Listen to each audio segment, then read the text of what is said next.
Indira Kauji. Yumda so fazana ha. Yumda se yung kham Indira ne agi certificate name si ko mayang lam lam ong. Ngarang gi thodok se pung nipan muk tarakpagi matam duda ni ko ho iba thodok se matam duda koi se saksang da chak loishana ba na kan hot nazar ichan nupi su ngarang se chak kau jaban ma se fellowship ki magi ai specialist ki makhatam thapagi chak mapan chak khitore na koi se ma chak chingai se chak amtang ija hosi ngarang se chak jabagi ma se kau jabane ba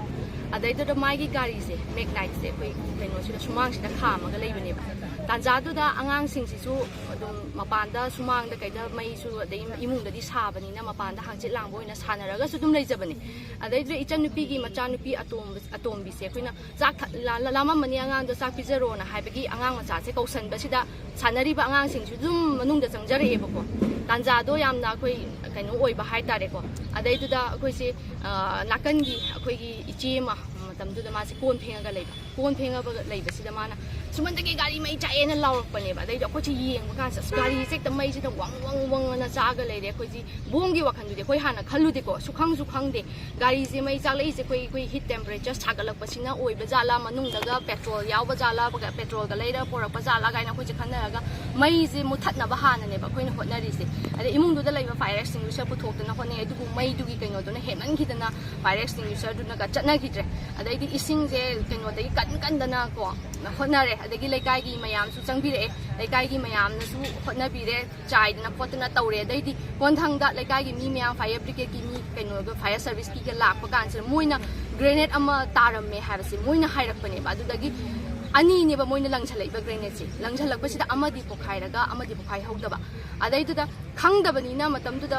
kaino se mai si kanna ba da mayam sina kanna honab do grenade amadu netlamaga di pokhairamaga di mi su phanyam sigani ba ngarang gi asok apan yam ama yawgani ko yamna laibak thiba yamna ka haitare tam thiba haitare yamna hauna ba khangdaba laibak macha ta daba mioi bagi lichat chat daba thong ni ngarang gi tawri se yam pende ko amuk hanna sigumba thodok se akhoi gi ta khatan nattana atopa mi gi mayumda su sumaina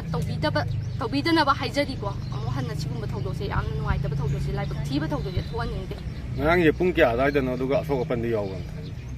pung se nipan tarakpagi adwai dane ko no thodokna asok apan di nang hodre gari du na kan bane gari se kaigumba isan pi se sak kaurom da gari se khamam dragadi mi mayam sokani ngarangi ahang bada pokhai ramagati ko moina gari makha da gari du da bom se langchalak pa na teba sumang da langchalak pa ne laibak phadana bom se khoi gi sumang no khitang slope nai bani na gari rom da chenchen gi dana gari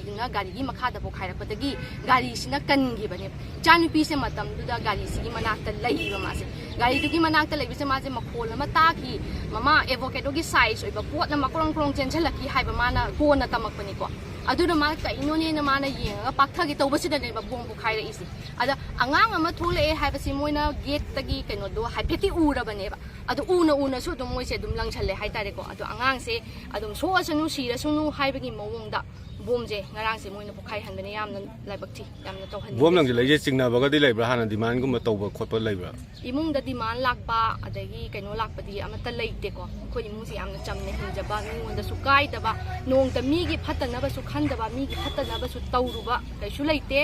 ado akoina sum kai haitare suspect hairagadi ko sisu yam sure obadi natte haibadi akoina hekta kaino haibadi yade adubu wushu association ki akoi gi ikubok se wushu association di founder member ne ba president oram bane ado mana moigi kai haitare association manungda kitang kai haitare khara chigri jagra khara leibadu gi nuaina dabadugi podcast di leiri ba ko hojik se podcast leibaduna aduduna suspect se adu oigadra na sum khanjabai wani ko madumakna hekta kaino ne haiba makti ngamde haitare mari leina basing dari kai habining mari leina basing da aida haijaningi se tawrami bangarang gi thodok se kari maram gi tawri bano kai kanada kari nungai tino kari maram gi tawri bano haibase hadi miya mamangda tang sengdo haninge ꯍꯥꯏꯗꯤ ꯍꯥꯏꯕꯤꯔꯛꯑꯣꯕ ꯑꯩꯈꯣꯏ ꯁꯤ ꯌꯥꯅꯤꯡꯗꯦ ꯁꯤ ꯇꯧꯍꯟꯅꯤꯡꯗꯦ ꯍꯥꯏꯕꯁꯦ table ꯑꯃꯗ ꯐꯝꯃꯒ ꯑꯗꯨꯝ ꯂꯣꯏꯁꯟꯕ ꯌꯥꯕ ꯋꯥꯅꯦꯕ ꯍꯥꯏꯕꯗꯤ ꯋꯥꯔꯤ ꯁꯥꯟꯅꯔꯒꯀꯣ ꯑꯗꯨꯝ ꯂꯣꯏꯁꯟꯅꯕ ꯌꯥꯕ ꯋꯥꯅꯦ ꯁꯨꯃꯥꯏꯅ ꯍꯦꯛꯇ ꯃꯤ ꯑꯃꯕꯨ ꯁꯤꯔꯣ ꯏꯃꯨꯡ ꯃꯅꯨꯡꯗ ꯄꯨꯂꯞ ꯐꯦꯃꯤꯂꯤꯗꯨꯕꯨ ꯍꯦꯛꯇ ꯁꯤꯔꯣ ꯍꯥꯏꯕꯒꯤ ꯃꯑꯣꯡꯗꯅꯦ ꯃꯣꯏꯅ ꯂꯪꯁꯤꯜꯂꯛꯏꯁꯦꯀꯣ ꯁꯨꯃꯥꯡꯁꯤꯗ ꯂꯪꯁꯤꯜꯂꯛꯏꯁꯦ ꯑꯗꯣ ꯃꯇꯨꯡ ꯃꯅꯥꯎ ꯁꯨꯃꯥꯏꯅ ꯇꯧꯕꯤꯗꯕ ꯀꯔꯤ ꯃꯔꯝꯒꯤ ꯇꯧꯔꯛꯏꯅꯣ ꯍꯥꯏꯕꯗꯣ ꯑꯗꯨꯃꯗꯤ ꯌꯥꯝꯇꯪꯗꯤ ꯁꯦꯡꯗꯣꯛꯍꯟꯅꯤꯡꯉꯦ ꯑꯩꯈꯣꯏꯒꯤ ꯁꯣꯛꯏꯕ ꯑꯉꯥꯡꯁꯤꯒꯤ ꯃꯃꯥ ꯑꯣꯏꯗꯣꯏꯅꯤꯀꯣ ꯁꯣꯏꯕ ꯑꯉꯥꯡꯁꯤꯡ ꯑꯗꯨ ꯇꯥꯔꯗꯤ ꯗꯣꯛꯇꯔ ꯑꯃꯤꯠꯀꯤ ꯏꯇꯩꯃ ꯑꯣꯏꯗꯧꯕ ꯅꯠꯇꯦ ꯃꯅꯥꯎꯅꯨꯄꯤ ꯃꯅꯥꯎꯅꯨꯄꯤ ꯑꯣꯏꯗꯧꯕ